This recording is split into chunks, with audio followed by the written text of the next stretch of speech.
Père riche, père pauvre résumé. 6 leçons clés pour tout entrepreneur, et oui mes amis. Vous êtes entrepreneur dans le commerce ou dans un autre secteur, vous êtes indépendant ou vous êtes étudiant ou salarié en quête de sens ou de liberté financière. Peu importe votre situation actuelle, vous avez déjà sûrement dû entendre parler du livre Rich Dad, Poor Dad de Robert Kiyosaki, intitulé Père riche, père pauvre en français. Et si vous en entendez parler pour la première fois, c'est que vous commencez à peine votre réflexion vers l'indépendance financière. Bienvenue dans ce nouveau monde. Le livre Père riche, père pauvre se base sur les différences d'éducation dans les familles pauvres et les familles riches. La richesse, ça s'apprend et malheureusement, les parents pauvres n'éduquent pas leurs enfants à être riches. Voici justement quelques chiffres qui font toujours grincer des dents sur cette différence entre riches et pauvres. Les richesses des 1% des plus riches de la planète correspondent à plus de 2 fois la richesse de 90% de la population. Il y a seulement 2153 milliardaires dans le monde, qui possèdent plus de richesses que 4,6 milliards de personnes, soit 60% de la population mondiale. Enfin, dernier chiffre qui horrifie les féministes. Les hommes détiennent 50% de richesses en plus que les femmes dans le monde. Ces chiffres sont issus du dernier rapport Oxfam France publié à la veille du rassemblement des décideurs économiques de Davos en 2020. La solution de Robert Kiyosaki réside dans l'éducation financière de la population qui doit être généralisée. Et il partage de nombreux enseignements précieux dans ce livre. De nombreuses personnes cherchent chaque mois sur Internet les enseignements de ce livre, des pères riches, pères pauvres à vie ou des pères riches, pères pauvres résumés. On a décidé de vous servir sur un plateau les deux, bien que nous vous conseillons vivement sa lecture. Mais pourquoi le livre Père riche, père pauvre, Rich Dad Poor Dad est-il si populaire ? C'est parce que ce livre a le pouvoir de faire changer votre vie. Père riche, père pauvre à vie et analyse. Un must-read qui va vous faire changer votre perception du monde. Les raisons du succès de Père riche, père pauvre. Best-seller depuis plus de 20 ans dans de nombreux pays dans le monde, le livre Père riche, père pauvre présenté comme l'un des meilleurs livres entrepreneurs pauvres a été largement critiqué à sa sortie. Il dérangeait la presse, les riches qui ont vu certains de leurs secrets divulgués, mais aussi les pauvres visés par ce livre, les personnes de la classe moyenne, salariés pour la plupart. Pourtant, Père riche, père pauvre est le meilleur best-seller de tous les temps sur le sujet de la finance personnelle. Pourquoi un tel engouement ? Car les pauvres se rendent compte assez rapidement à la lecture de ce livre de la supercherie dont ils sont victimes. Le monde est fait pour les riches, gouverné par les riches. Et ce sont les pauvres qui doivent payer pour les riches tout en étant enfermés dans leur routine quotidienne. Métro, boulot, dodo, mais aussi paiement des factures et des crédits. Le synopsis du livre est simple. Robert a été élevé par un père pauvre, un professeur de la classe moyenne qui a fait de grandes études et a passé toute sa vie à enseigner pour un salaire convenable. Il demande à son fils de faire des études et de trouver un emploi stable. Robert a comme meilleur ami Mike, qui lui a la chance d'avoir un père riche, qui n'a pas fait d'études, qui est parti de rien et a bâti un empire financier en quelques années seulement. Robert demande au père riche de lui apprendre à devenir riche. S'ensuit une série d'anecdotes, de conversations avec Rich Dad et de leçons de celui-ci pour devenir riche. On se rend compte rapidement que tous les enseignements du père pauvre ne sont pas les bons. Dans ce livre, on ne peut être que d'accord avec la critique de l'école et de la société. Elles construisent ensemble depuis notre naissance un rêve commun dans notre inconscient, celui de faire des bonnes études, de trouver un travail avec un bon salaire, d'avoir une vie stable, de ne pas prendre de risques, d'économiser toute notre vie et d'acheter une maison où nos enfants pourront grandir. Et où on pourra leur répéter les mêmes enseignements pour avoir une vie stable et épanouie. Père riche, père pauvre va venir balayer toutes les croyances que nous avons en tant que pauvres sur cette idée du bonheur que l'on nous vend à coups de sermons sur ce métier passion qui ne paye pas assez, de plaquettes de parfait lotissement, de placements marketing ou autres messages subliminaux en tout genre. Riche vs pauvre. Robert Kiyosaki dans Père riche, père pauvre va aussi expliquer cette dissonance cognitive entre riches et pauvres. Les pauvres méprisent souvent les riches. Comment peut-on être aussi riche et payer aussi peu d'impôts ? Pourquoi la richesse n'est-elle pas mieux répartie ? Pourquoi l'écart entre riches et pauvres est toujours plus grand ? Comment en sommes-nous arrivés là ?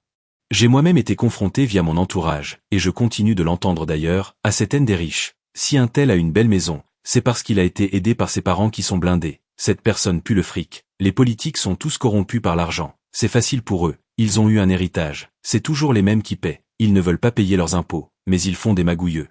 Ils font ça pour l'argent ou pour l'heure. Image, les riches sont déconnectés de la réalité, et j'en passe. Et finalement, on l'entend tellement que l'on finit par le penser soi-même.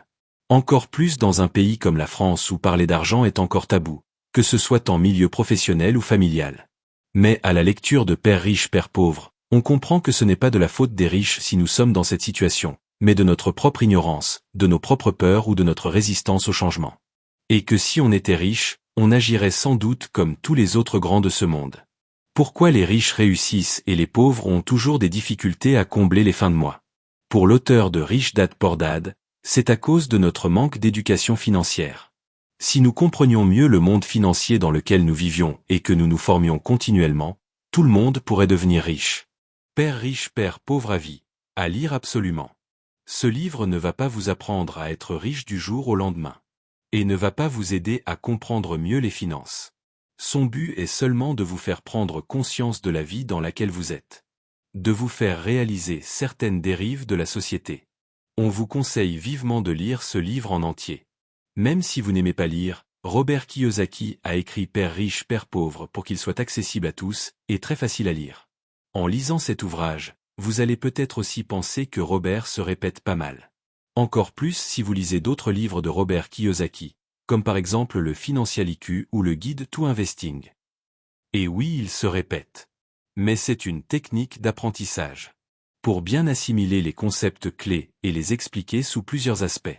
Finalement, quand on vous apprend quelque chose à l'école, on vous le rabâche aussi de nombreuses fois pour que ça rentre dans votre tête.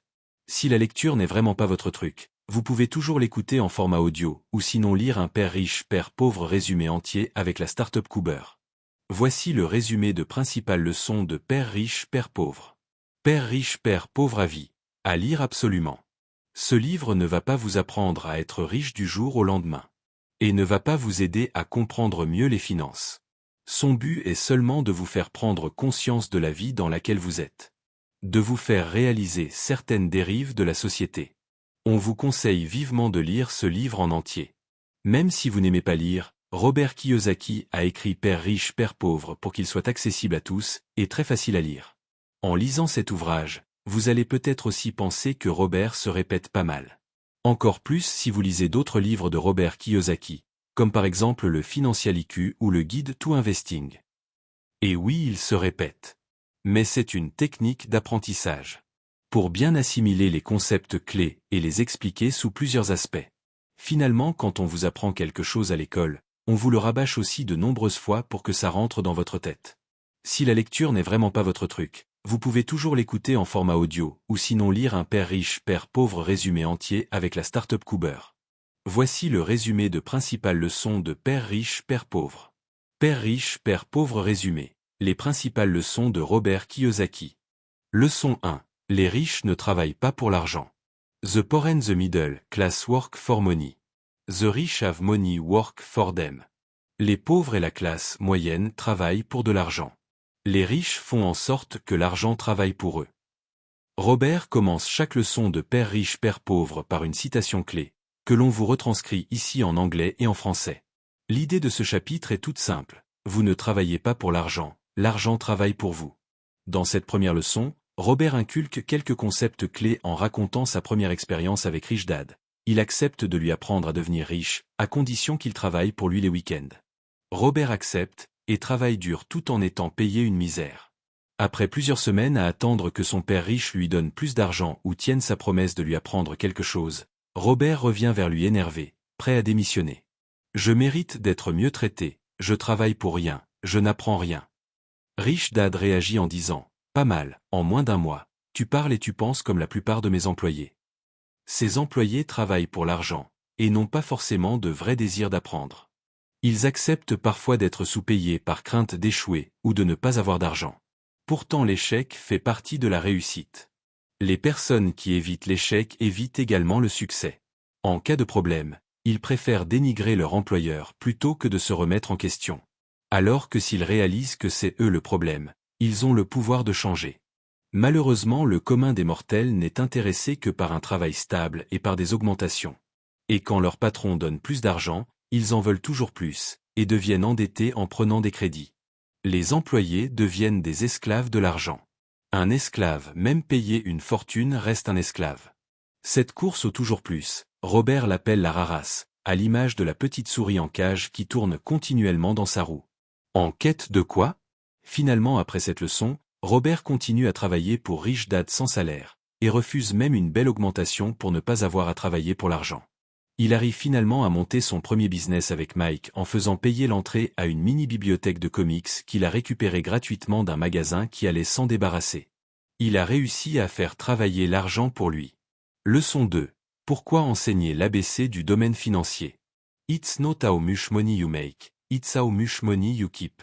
Ce n'est pas combien d'argent vous gagnez, mais c'est combien d'argent vous gardez. L'idée principale de ce chapitre de Père riche, Père pauvre est que l'écart entre riches et pauvres est soutenu depuis des décennies par un système éducatif qui ne nous apprend pas les bases de l'argent et du monde de la finance. L'objectif de l'école, c'est de vous former à être de très bons employés, pas de très bons patrons ou de très bons investisseurs. On nous apprend à économiser, mais à faire dormir notre argent sur un compte, alors qu'on peut le réinvestir pour qu'il rapporte plus d'argent. On a beau avoir fait de grandes études, on est presque tous analphabètes sur le plan financier. Si vous en doutez, vous pouvez acheter le Figaro, essayez de lire le supplément rose, et vous comprendrez que vous n'y comprenez rien. Il n'y a qu'en école de commerce qu'on apprend un peu l'économie ou la comptabilité, et encore de manière insuffisante. Dès notre plus jeune âge, on devrait apprendre à gérer notre argent. Finalement, il devrait y avoir plus de jeux comme le Monopoly ou la bonne paye pour apprendre les bases aux enfants. C'est pourquoi Robert a d'ailleurs créé le jeu Cashflow, que l'on peut jouer en ligne.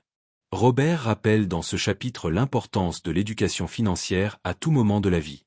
Il introduit ici également pour moi la chose la plus importante à retenir du livre Père riche, Père pauvre, à savoir The Difference Between an Asset or a Liability, ou la différence entre un actif et un passif. Un actif est une possession qui permet de générer un revenu à son propriétaire. Un passif est une possession qui va au contraire générer des dépenses. En anglais, c'est encore plus clair. Le terme asset veut dire atout, et liability veut dire responsabilité. Je préfère les termes anglais, car avec passif on peut avoir du mal à différencier des revenus passifs, qui sont en fait très bons à avoir et peuvent générer des assets. Les riches vont investir plus dans des actifs, des assets, pour que ces actifs deviennent la majeure partie de leur revenu, leur income. Ils ont des passifs, liability, la responsabilité de payer des crédits et dettes qui leur apportent des dépenses, expenses, mais elles sont couvertes par leurs revenus qui sont plus importants grâce à leurs actifs. Les personnes pauvres ou de la classe moyenne investissent quant à eux dans des liabilities qu'ils pensent être des assets. Comme exemple, Robert prend celui d'une maison.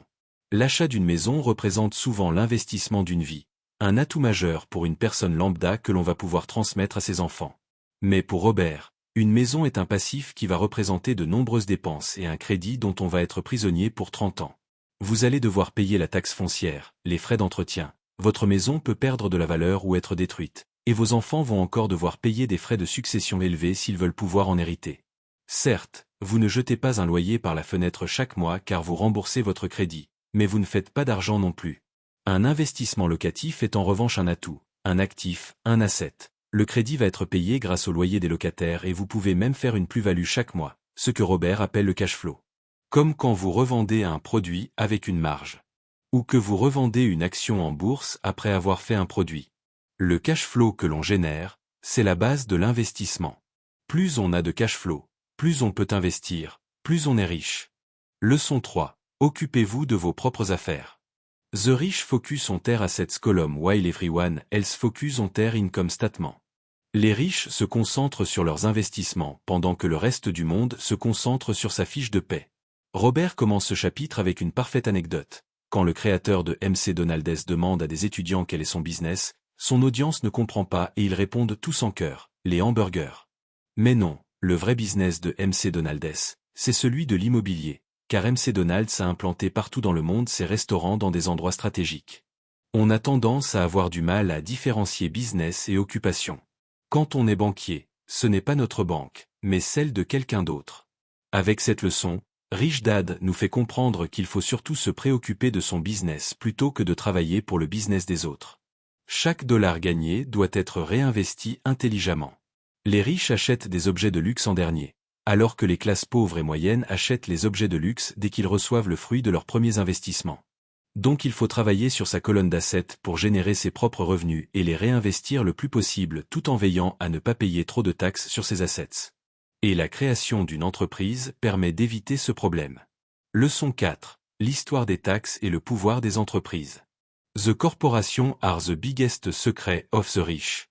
Les entreprises sont les plus gros secrets des riches.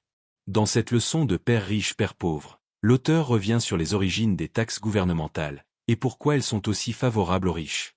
La classe la plus surtaxée est la classe moyenne. Si un pays taxe trop les riches, ils auront tendance à trouver d'autres solutions via des entreprises, à travers des montages fiscaux parfaitement légaux, ou à s'expatrier. Voilà par exemple pourquoi l'impôt sur la fortune a disparu en France.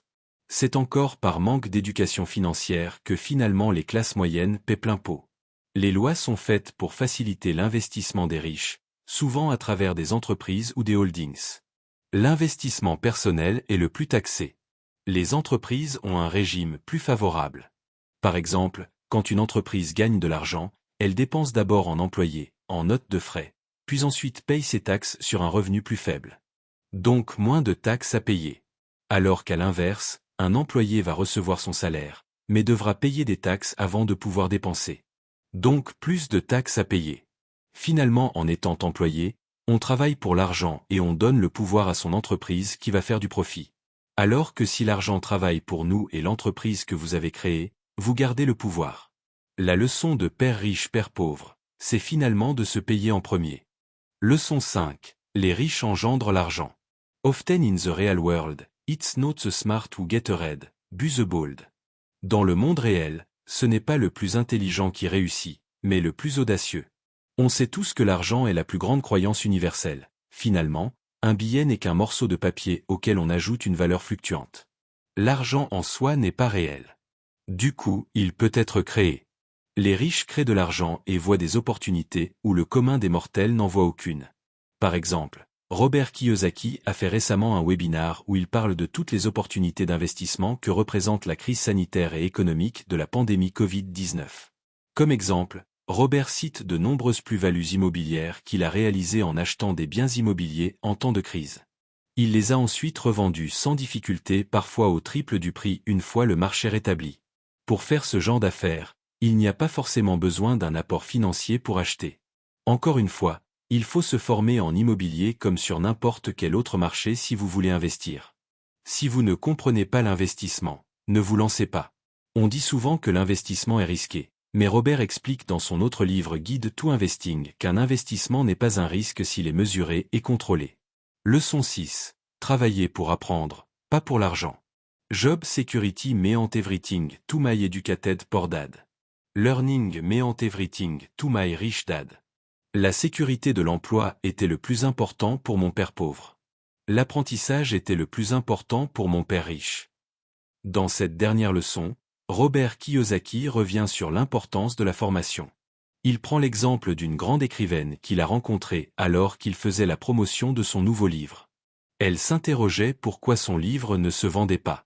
Il lui a répondu simplement « I'm not a best writing author, I'm a best-selling author ». En d'autres termes, ce n'est pas parce que c'est un bon auteur qu'il vend des livres, mais parce qu'il sait les vendre. Pour pouvoir bâtir un empire et devenir riche, il souligne donc l'importance d'être un bon commercial et de savoir communiquer. À l'inverse de son riche dad, Robert était un introverti qui détestait vendre.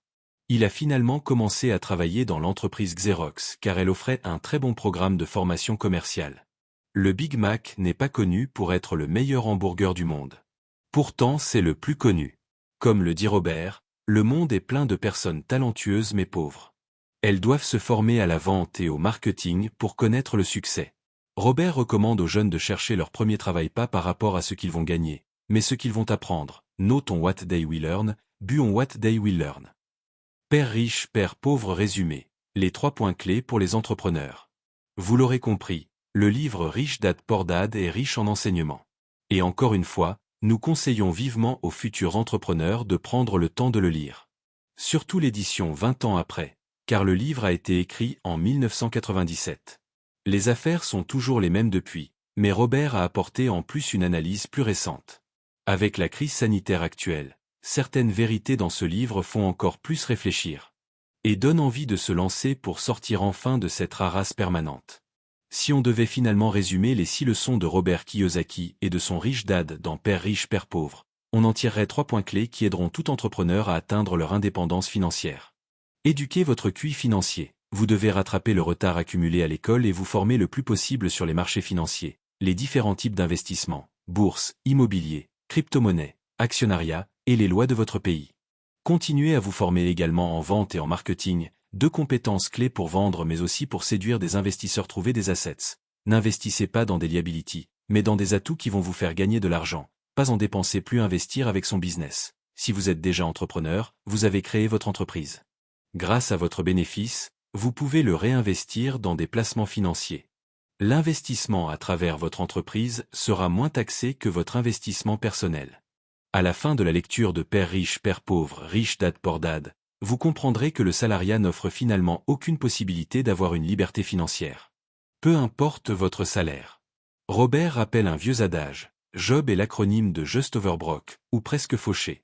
C'est ce que vous ferez à travers votre entreprise ou avec du side money qui vous ouvrira les portes de la liberté. Alors, prêt à investir? Prêt à entreprendre?